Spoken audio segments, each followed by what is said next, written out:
Hello everyone, আরও একটা নতুন ব্লগে তোমাদেরকে অনেক অনেক স্বাগত।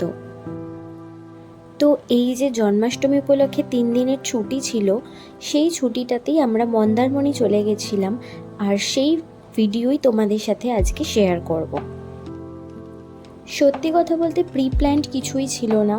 আমরা বেরিয়েছি শনিবার দিন সকালবেলা, আর শুক্রবার দিন রাত্রির 10টার সময় ফাইনাল হয়েছে যে আমরা যাচ্ছি। ওই মুহূর্তে ট্রেনের টিকিট পাওয়াটা তো কোনোভাবেই পসিবল ছিল না, সেই জন্য আমরা বাসে করেই গেছিলাম। তো এসপ্ল্যানেড দিয়ে আমরা অবশ্য এসপ্ল্যানেডে গিয়েই বাস বুক করি, ওখান থেকে বাসে করে আমরা মন্দারমণি যাই। বাস থেকে নামতে নামতে আমাদের 1:45 হয়ে গেছিলো, আর ওদিকে আমাদের হোটেলেও কোনো কিছু বুকিং করা ছিল না। তো আমরা আমি আর রিঙ্কি দি আমাদের সাথে যে গেছিল, আমরা সি বিচে ওয়েট করছিলাম, আর ওদিকে আমার হাজব্যান্ড আর বিপ্লব তো রিঙ্কিদির হাজব্যান্ড, ওরা গেছিল হোটেলের খোঁজ করতে। যেহেতু একদম লাস্ট মোমেন্টে আমরা গেছি আর সিজনের টাইম, তো হোটেল তো আমরা পাচ্ছিলামই না, আর যেগুলো পাচ্ছিলাম সেগুলো অনেকটাই এক্সপেন্সিভ হয়ে যাচ্ছিল। ইভেন একটা হোটেল তো বলেছিল 2টো রুম মিলিয়ে 50,000 টাকার কাছাকাছি ফেয়ার। তো যাই হোক, অ্যাট লাস্ট একটা হোটেল আমরা পেলাম। এটাও একটু এক্সপেন্সিভ ছিল, স্টিল বেয়ার করা যায়। তো এটা ছিল আমার রুম থেকে বাইরের ভিউটা, আর এটা ব্যালকনি থেকে ভিউটা। ব্যালকনি থেকে তো সমুদ্রটা বাইরেটা খুব ভালোভাবেই দেখা যাচ্ছিল। অ্যান্ড ইভেন আমাদের রুম থেকে আমাদের বেডে বসলে পরে বেডের সামনেই একটা জানালা ছিল, যেখান থেকেও সমুদ্রটা ভীষণ ক্লিয়ারলি দেখা যাচ্ছিল। তো সকাল থেকে তো সেরকম কিছু খাওয়া দাওয়া হয়নি, তো হোটেলে গিয়ে আমরা আগেই খাবার অর্ডার করি, আর ওরাও কিছুক্ষণের মধ্যে আমাদের খাবার দিয়ে যায়। তারপর আমরা খাবার টাওয়ার খেয়ে রেডি হয়ে যাই বিচে যাওয়ার জন্য, স্নান করার জন্য।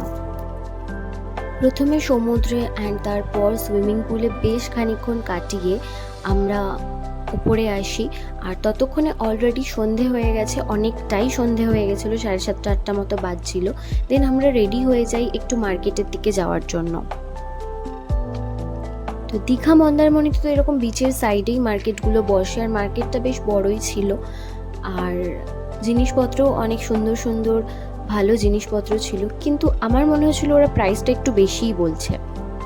যে সমস্ত জিনিসপত্র ধরো ব্যাগ, ইয়াররিং, বাচ্চাদের খেলনা, এগুলো এখানেও পাওয়া যায়, তো এখানের থেকে ওখানের প্রাইসটা একটু বেশিই লাগছিল। তাও কেনাকাটা তো একটু করতেই হবে, তো আমি কয়েকটা ইয়াররিংস আর বিডস ব্রেসলেট কিনেছিলাম, 2টো ব্যাগও নিয়েছিলাম। তারপর আমরা বিচের দিকে হাঁটা শুরু করি, আর ওখানে একটু মাছ ভাজা আর ফুচকা খেয়েছিলাম। যদিও ফুচকাটা নিয়ে আমার অনেকটাই ডাউট ছিল, বাট তারপর খেয়ে দেখলাম না, বেশ ভালোই বানিয়েছে।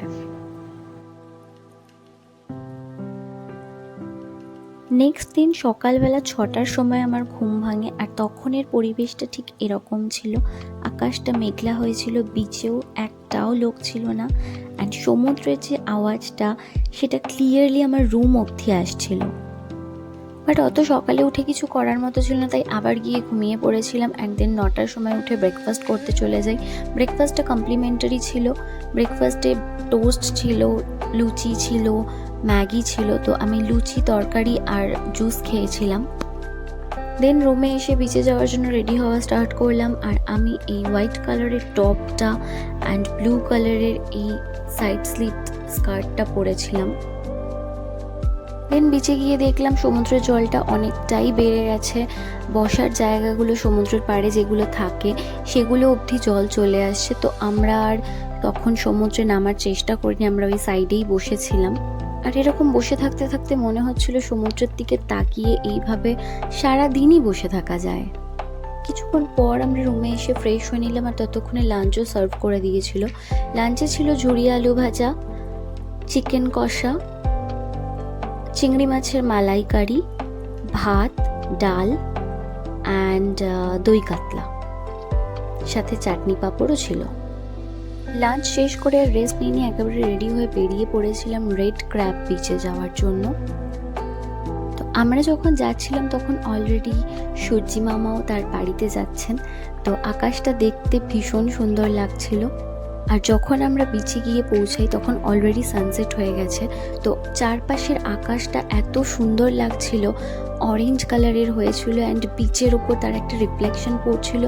সব মিলিয়ে ভীষণ সুন্দর একটা পরিবেশ তৈরি হয়েছিল যে ওখান থেকে আর আসতে মনই চাইছিল না। কিন্তু ফিরতে তো হবেই। তো ওখান থেকে আমরা একটা জায়গায় যাই যেখানে ওই সমুদ্রে যে ট্রলারগুলো যায় মাছ ধরতে, ওইগুলো দাঁড় করানো ছিল পরপর অনেকগুলো। তো ওখানে কিছুক্ষণ ওয়েট করে একটু চা খেয়ে দেন আমরা আবার ব্যাক করি আমাদের হোটেলে। আর এটা হচ্ছে আমাদের হোটেলের সুইমিং পুলের সন্ধেবেলার ভিউটা, যখন ওরা এরকম অনেক রকমের লাইট জ্বালায়, গান ফান বাজায়, তো এটাও বেশ অ্যাট্রাকটিভই লাগছিল।